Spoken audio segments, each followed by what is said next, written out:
Insurance tech support में आप सभी का स्वागत करता हूं। अगर आपने हमारे चैनल को सब्सक्राइब नहीं किया तो पहले सब्सक्राइब कर ले, ताकि हमारे चैनल पर Sahara India, LIC, Mayukh magic, star health और वर्ल्ड इंटरनेशनल बैंक के बारे में सही जानकारी हासिल होगी, वो भी हिंदी में। साथ ही साथ दोस्तों, अगर आपने अभी तक हमारे चैनल से नहीं जुड़ा है तो टेलीग्राम ऐप और फेसबुक पर भी आप जुड़ सकते हैं और सारी वीडियो आप तक पहुंचेगा। दोस्तों, आज का वीडियो शुरू करता हूँ। वीडियो को अंत तक जरूर देखेंगे और चैनल पर बने रहने के लिए लाइक सब्सक्राइब करेंगे।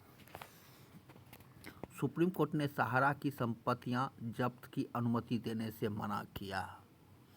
सहारा इंडिया के खिलाफ दायर अवमानना याचिकाओं की सुनवाई के दौरान सुप्रीम कोर्ट ने सहारा समूह से कहा है कि वह इस बारे में योजना पेश करे कि वह किस तरह से बकाया राशि को सहारा से रिफंड खाते में जमा करने की योजना बना रहा है।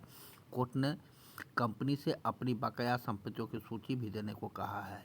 Justice Sanjiv Khanna, justice MM Sundaresh और जस्टिस बेला M त्रिवेदी की पीठ के समक्ष यह मामला था, जिसने लगभग पूरे दिन इस पर सुनवाई की और इसे 4 सितंबर के लिए फिर से सूचीबद्ध किया।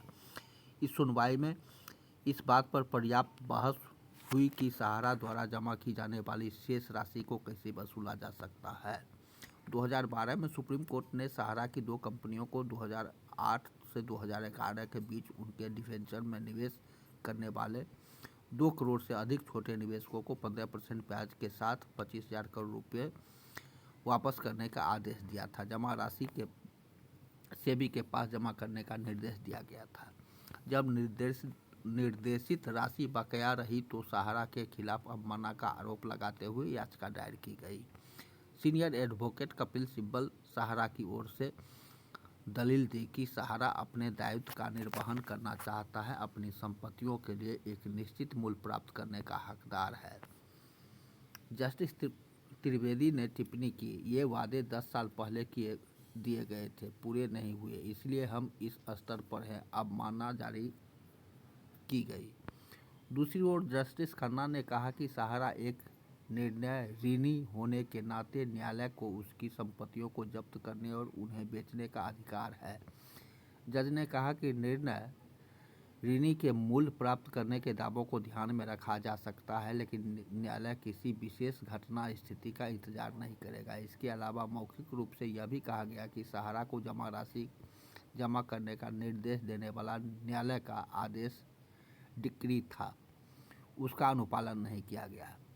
जहां तक सिब्बल का कहना है कि सहारा को अपनी संपत्तियां बेचने का उचित मौका नहीं मिला, जस्टिस खन्ना ने कहा कि यह रुख प्रथम दृष्टया गलत है। पहले वे संपत्तियां बेचने की कोशिश कर रहे थे, वे ऐसा करने में सक्षम नहीं थे। आपको न्यायालय की अनुमति से सर्किल रेट से 10% कम पर और यहाँ तक कि सर्किल रेट से 10% कम पर संपत्तियों बेचने की पूरी आज़ादी दी गई है। इसलिए यह कहना गलत है कि आपको कोई आज़ादी नहीं है।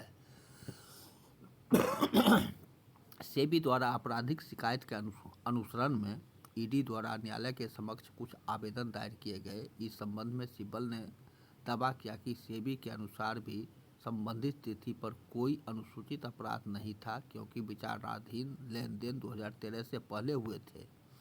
अटैचमेंट आदेश पारित करने की अनुमति मांगने पर वाले आवेदनों पर विचार करते हुए जस्टिस खन्ना ने मौखिक रूप से कहा, बहुत स्पष्ट रूप से यदि हम PMLA को शुरू करने की अनुमति देते हैं तो सभी निवेशकों को कुछ नहीं मिलेगा। ईडी को भी यह समझना होगा कि उन्हें कौन से मामले आगे बढ़ाने हैं, किन मामलों में उन्हें खुद को रोकना चाहिए, क्योंकि जब तक सुप्रीम कोर्ट यह सुनिश्चित करने में सावधानी बरत रहा है कि गलत तरीके से अर्जित धन पर ध्यान नहीं दिया जाता है, तब तक सब ठीक है। उन्हें हमेशा हमारे सामने उनके रुख के अनुसार PMLA के तहत आगे बढ़ने के लिए संपत्ति को कुर्क करने की आवश्यकता नहीं है। हालांकि कोई आदेश पारित नहीं किया गया, क्योंकि आवेदनों पर दबाव डालने के लिए ईडी की ओर से कोई भी मौजूद नहीं था। बहस के दौरान न्यायालय ने विशेष रूप से स्पष्ट किया कि सहारा को अपनी संपत्तियों की बिक्री की प्रक्रिया में शामिल होना होगा। सेबी की इस दावे का संदर्भ दिया गया कि जमा की गई राशि काल्पनिक बेनामी लेन देन थी। हालांकि सहारा के वकीलों ने इस पर कड़ी आपत्ति जताई। जस्टिस खन्ना ने मौखिक रूप से यह भी कहा कि यदि सहारा चाहता है कि उसे सेबी सहारा खाते से कुछ राशि का भुगतान किया जाए तो वह आवेदन कर सकता है, उस पर विचार किया जाएगा। तो दोस्तों, केस टाइटल था भारतीय प्रतिभूति और विनिमय बोर्ड बनाम सुब्रत राय सहारा और अन्य कंप्लेंट पिटीशन सी संख्या 1820 1822 2017, कंप्लेन केस संख्या 413 2012 में CA नंबर 9833 2011 और संबंधित मामले जो साथ में था। तो दोस्तों, आज का वीडियो इतना ही। वीडियो कैसा लगा, वीडियो को अंत तक जरूर देखेंगे और चैनल पर बने रहने के लिए लाइक सब्सक्राइब करेंगे। अगले वीडियो में मैं पुनः कुछ नई चीज़ें लेकर आऊँगा। आज के लिए इतना ही, तब तक धन्यवाद।